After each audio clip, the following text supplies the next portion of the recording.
Hey everybody, welcome to Feast and Farm Cooks. My name is Rachel Ballard, and this is the channel where I teach you food as medicine so that you can live, love, and do more of what brings you joy.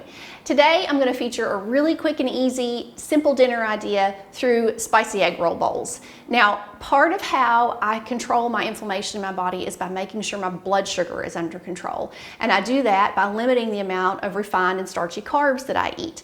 I'm not on a keto diet. A lot of people make that mistake, but I do keep my carbs in check, and it's very, very important when you're controlling an inflammatory disease. It helps me tremendously. And these egg roll bowls are a great representation of how to do that with low carbs, plenty of protein, and you stay full a really long time. This one's simple to make, comes together in about 15-20 minutes. It'll be a great dinner on your table. Let's check it out.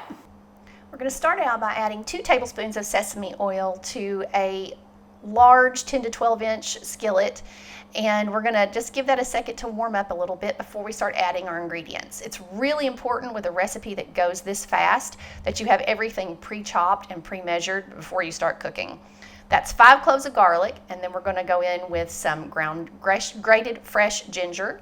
6 green onions are in there, and 2/3 of a cup of finely chopped red onion. All of these measurements will be included in the description box for you. And then we add a pound of ground pork. Now I'm using a heritage breed. I prefer pastured pork if you can get your hands on that. If you can't, that's okay. But then if you want to swap the pork for ground turkey or ground chicken here, you could absolutely do that.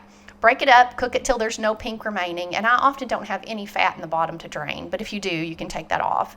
And then we're going to add 14 ounces of shredded cabbage. I'm using a coleslaw mix from the grocery store. The only downfall to that is sometimes there's some huge chunks in there. So if you want to grate your own, you can. You could just use cabbage and carrots for this and it would be cheaper. And just give this a gentle toss. It takes a few minutes to get all of that wilted down.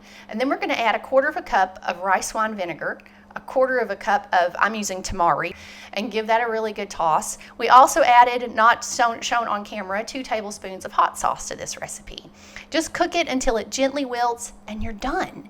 Amazingly fast, easy recipe. If you're looking for some more Asian-inspired recipes, check out my favorite cow soy soup right here, and I'll see you in the next video. Have a great day.